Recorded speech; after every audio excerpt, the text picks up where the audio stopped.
It will be probably launched in the coming February or March. By the institute has actually built an instrument which can actually permanently block the light. That means a permanent eclipse, so that you can always see the corona and you can always see if a matter is ejected from the sun and goes into the corona, you can actually track it. So that is called the emission line coronagraph, and that is what the institute has built, and that will be launched soon in the mission, which is going to be placed to the 11th point.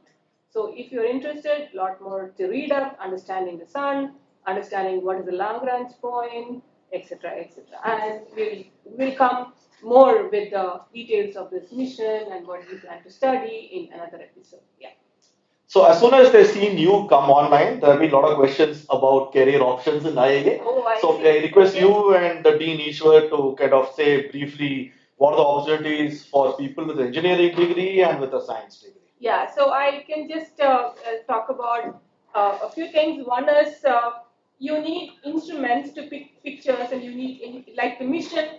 I think someone has just written about James Webb telescope, right? So it's producing excellent pictures. Now, to get the telescope built, to have this mirrors polished, coated, all these engineering components in place, and the unfolding, folding, etc. And then you put it on a mission and send it. You need a huge number of people working on it, and the team includes large number of engineers, large number of planners. You need managers. You need even lawyers, because it is a collaboration between various space agencies like the NASA, the European Space Agency, and the Canadian Space Agency. You need to have agreements written down, etc., etc. So career options are wide, and definitely if you want to do law, and the law is used to promote science between various countries, it's really nice. So actually the job opportunities are like, we run several observatories. We run ground telescopes. We also have a space telescope one in orbit. Now, next one will go soon. We have a team of scientists who do science. We also have a good number of engineers who not only build instruments, but also support the operations and maintenance and working of these telescopes. These telescopes are working and producing pictures because of large number of expert engineering team involved. What kind of engineering? Optical engineering, electronics, communication, computer. So all sorts of engineering are involved there. And in IA, we do have teams like this. And of course, communication, science communication, documentation, everything, library, all these support are part of any organization for that matter. So I hope I answered this question. So mega projects, that's another place where India has a lot of collaborations, international collaborations. They also hire a lot of engineers, etc. Maybe Ishwar can say a few words on that. Thank you. Ishwar, would you like to add something to it?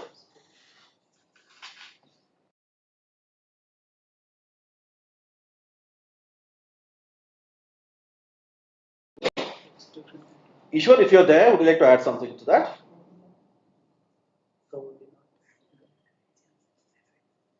Okay, we'll get him. Yeah, we can see the lake clearing, I guess. Yeah, it's beautiful. Right? It's beautiful. So then let's go to a few more questions. We have some very interesting questions since then. There's a question which says, why can't the shadow of Mercury and Venus fall on Earth? I think that's an excellent question. The answer is yes, it does. And I'll ask Banyal to say something about that. Okay, to understand how the shadow that we fall on Earth because of the solar eclipse when moon comes in between the sun and Earth. So remember, moon is 400 times smaller than sun, but sun is about 400 times away from moon. So when we look at both bodies in the sky, both objects in the sky, their size look almost same. Their apparent or angular size is almost same, right? Which means that during the eclipse, the moon can block the entire disk of the sun. So as a result, that's when we get the complete darkness.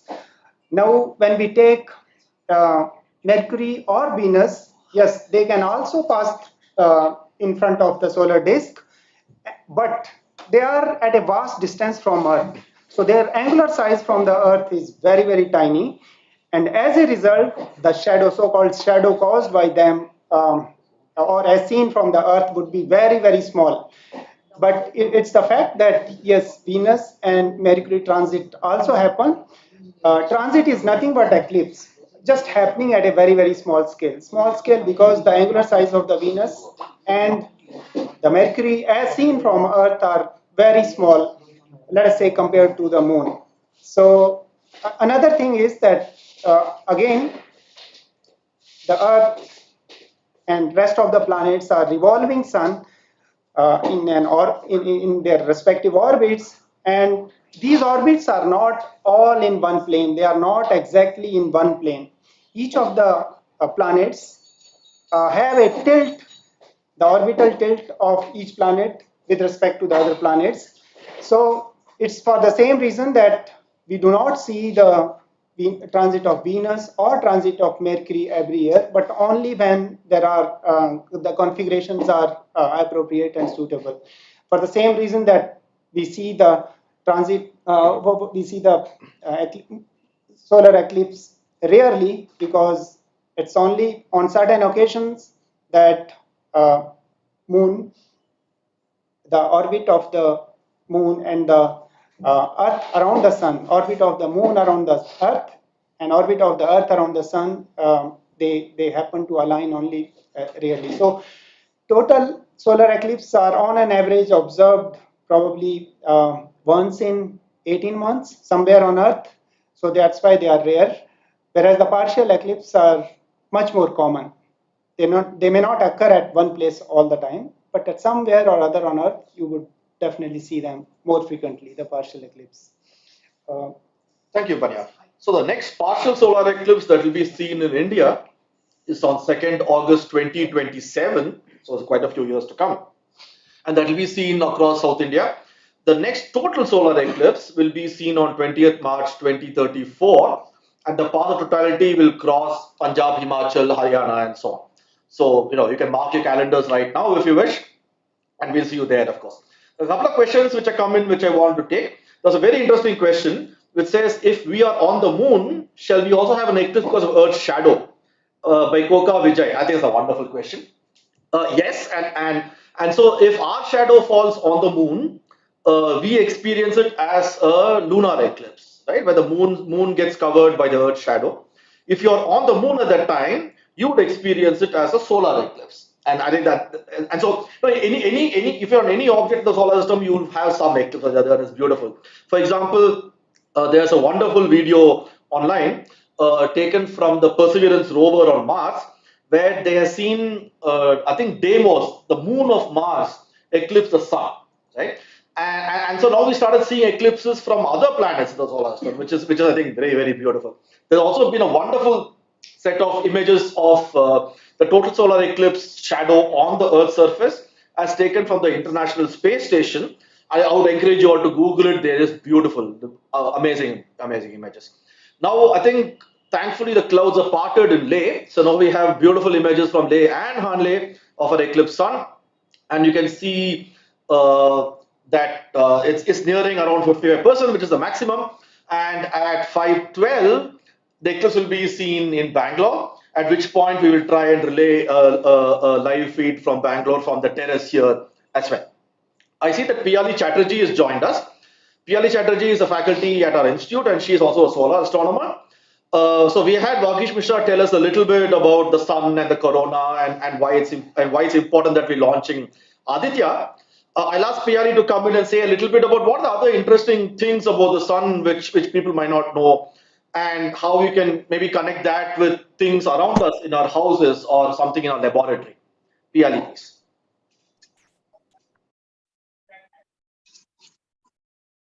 Can you hear me? Can you hear me? Yes, Piyali, please go ahead. Yeah. So, Neeraj, can you please repeat the question for me? Piyali, if you can tell us a little bit about what are the other really, really intriguing and surprising things about the sun, including things which might have relevance to paint and things like that. Okay, yeah. Hello, everyone who has joined us today on this live program from IIA, which is being curated by Neeraj. I work mainly on the solar atmosphere as well as the interior magnetic fields of the sun. So one of the interesting problems is the sunspot cycle. As you know that sunspots appear and disappear on the surface of the sun with a periodicity of 11 years. So one of the challenging problems in solar physics is to reproduce this phenomena using mathematical and numerical models. And we have been successful, or the community has been successful to some extent, but I would say there are a lot more things to be done in this area, especially to explain the irregularities. I mean, irregularities in the sunspot cycle. So for example, why one sunspot cycle is stronger than the other, and so on and so forth. Now, if you come out from the atmosphere into the atmosphere of the sun, you know that sun has different layers, like just layers of an onion, for example. And so you have a core, a radiative zone, a convection zone, and then you have a photosphere, and then a chromosphere, transition region, corona. So these are all technical terms, but these are all different layers of the solar atmosphere. So yet another grand challenge problems in solar physics, or in stellar physics rather, is to find out why the corona of a sun or a star is much more hotter than the surface of the star itself. So for example, in the sun, the surface temperature is about 5,800 degrees centigrade. But as you go up into the corona, away from the source of the heat and light, the temperature actually increases to 1,000,000 degrees. Now the community does not have any definite answer to why such a thing happens. There are, of course, theories. So sorry about the background noise. Yeah, I'm actually on a highway now. So yeah. So I was saying that there are theories. There are two competing theories, but the community hasn't agreed upon what exactly is happening. So there is this heating due to dissipation of waves. So you know there are these waves which, like if you stand on the beach on a nice day and you see waves approaching the shore. And as they approach the shore, they break, right? The waves dissipate away. You don't see the waves anymore. They crash. So one of the theories is that these crashing waves in the sun, they dissipate and they convert their energy to heat. Now, the second competing theory is something which only happens for magnetic fields. So you know that sun and other stars, they possess a very strong magnetic field. And these magnetic field are not like, dipole of your normal bar magnet in the laboratory. They are much more complicated. So they have a lot of twists and braids and lot of these turbulent features in them, because of which the magnetic field lines, they do what is known as a reconnection. So because of this reconnection, there's a lot of heat generated. Like that happens in your electrical circuits, for example, the I square R losses. So in layman's term, these are like I square R losses. And these also give rise to heat. So there is no consensus yet in the community now about which mechanism dominates in which part of the sun. So that is one of the grand challenge problems in solar physics. Of course, there are more, but right now I can think of two which can be explained in a simple manner. Thank you, Piali. So I think we heard quite a bit from Piali and Vagish about the fact that the sun is still a object of study. We still do not understand everything about the sun, and therefore there are solar astronomers studying every aspect of the sun using ground-based telescopes and the upcoming space mission called Aditya, as well as simulations and theoretical studies and observations, and so on. So it's still a very, very active field of study. And we hope that some of you here today will become solar astronomers because of today's eclipse. So there's one question I wanted to take. Before that, there are many more comments about eating and drinking during the eclipse. So we would like to repeat, yes, you can eat during the eclipse, you can drink during the eclipse. It's absolutely no harm caused. Yeah, It's doing it basically a eclipse, basically a play of shadows. The moon is coming between us and the sun. It could well have been your hand, it could have been a building, it could have been anything else. It's no different from you hiding behind the shadow of a building during a hot afternoon, and therefore eclipses have no harmful effects on us at all. Sun and the moon doesn't really care much for our lives, really. And the only thing we have to worry about is do not look at the sun directly with your naked eyes or through a telescope or a pair of binoculars or anything at all. You will damage your eyes, so please do not do that. Okay. There was one question which said, how did our ancestors know how to predict eclipses? That's an excellent question. So eclipses have always been things which scared people, right? If you do not know how an eclipse is caused, the sun disappearing suddenly or the moon disappearing suddenly can be very, very scary. And therefore, every culture was scared of it and had myths and had stories to explain it. Right? So most cultures had some kind of a demon or an animal eating the sun or the moon during an eclipse, and then you had to force it to go away by beating drums or shouting or doing some rituals and so on. But then long back, around 3,000 years ago, people especially in Mesopotamia noticed that there were some patterns to when the eclipse were caused. The cultures which were very, very scared of eclipses, which were basically the Babylonians or the Chinese, maintained meticulous records of eclipses because they were scared of it, right?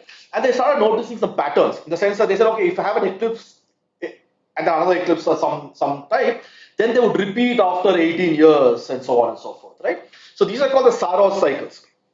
And so purely arithmetically, people found out various patterns of repetition in the eclipse when the eclipse occurs, right? And they used this to predict eclipses for a long time. And these were kind of reasonably accurate for a few hundred years, right? But then by the time third, fourth century, CE rolled over, including Aryabhatta in India, and of course in China and Babylonia and Egypt and so on, people had started observing the motion of the sun, the moon, the planets a bit more carefully. They started measuring their positions and they started trying to predict their motions as well, right? This was basically as like a phenomenological model, right? So you fit circles, you fit epicycles, and so on. You fit certain parameters, and then you try and predict them, where they would be the next month or next week. And if they differed from where you thought they would be, you then refine your methodology, refine your tables, and so on to make it more and more accurate. And in India, of course, we had a wonderful tradition of this from Aryabhatta to Varamira to Bhaskara to Lalla and so on, right? Up to the Kerala School of Mathematics in the 1800s, which included Nilakanta Somayaji, who came up with what we now know as the Tycho Brahe model a few decades before Tycho Brahe did in Europe, right? But then if you ask any of these astronomers in India, China, Egypt, anywhere, how did this happen? Why are they moving the way they did? We did not know that, right? That had to wait till we had a dynamical theory which came from Newton, right? So once Newton came up with his gravitational theory as well as the laws of motion, we could then understand why planets and the sun and the moon and the earth move the way they do. And then you could predict eclipses with much more accuracy, which is what we did. So in some sense, these are three stages of prediction, historically speaking. First, we look at patterns, like 3,000 years ago, and with patterns of eclipse occurrence, you predict where it should occur next. Then you started fitting formulae to the motion of the sun, the moon, the planets, and then use that to predict what happens later. And then after Newton and Halley and so on, we had dynamical theories where you could put in more and more details and perturbations and predict things more and more accurately. So I hope that answers that question.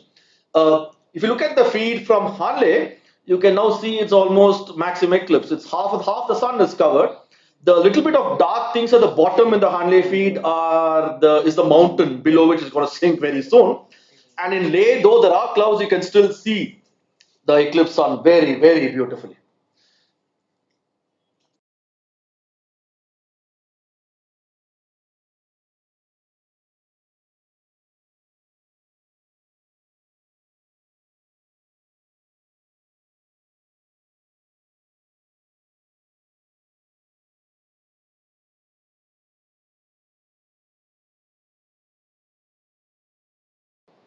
So hello everybody. I'd like to welcome another famous astronomer, Professor Siraj Hassan, who's the ex-director of IIA, and he's a very, very well-known solar astronomer from across the world. He's been a part of the solar astronomy journey of IIA since the very beginning. And I would ask you to just say hello and tell us a little bit about what the kind of things which interest him and excite him about the sun and about this eclipse in particular. Well, first of all, greetings to everybody. I was just telling the director that I've been to about, I've witnessed at least 6, I've been to 6 eclipse expeditions and all 6 have been successful. So that's been really a big bonus. As far as my interest in the sun is concerned, it's been looking at trying to understand what magnetic fields do in the solar atmosphere. And so we've, in most of the eclipse expeditions, we've tried to look for waves, signature waves in the solar atmosphere. And I must say that the papers that have come out of these expeditions have convinced, I think, the community that such waves do indeed exist. We were looking at short wave, several seconds to up to a minute or so, and I think, well, wow. Yeah, The Hanley sun is setting. yeah, that's amazing. Well, I'm not going to go on too long. I'll give it back to Niru. Maybe I can ask you to say something about one more solar experiment we haven't talked about yet, which is to build a really large solar telescope in India, which you have been a very integral part of, the NLST. Well, yes, the National Large Solar Telescope Program. Sorry to interrupt. Neeraj, I'm closing. Yes, it's below the mountain. Okay, so this is a message from Hanley saying that the sun is set for them. So let's all thank people in Hanley. Crispin, do you want to turn your video on? Yeah, so there's Crispin and his colleagues at Hanley. The sun has set in Hanley now. Can you bring everybody in? We'd like to see all of you and say hello. Everybody in Hanley. Hanley, to remind you all, is a site of our observatory in Ladakh, which is 4,500 meters high. We have now in the camera people from IIA, as well as whom we call the Hanley Dark Sky Reserve ambassadors. These are young people from the nearby villages who are going to become the astrotourism guides for the upcoming Hanley Dark Sky Reserve. And they're very, very happy that they're able to join us here. So, hello everybody. Thanks a lot.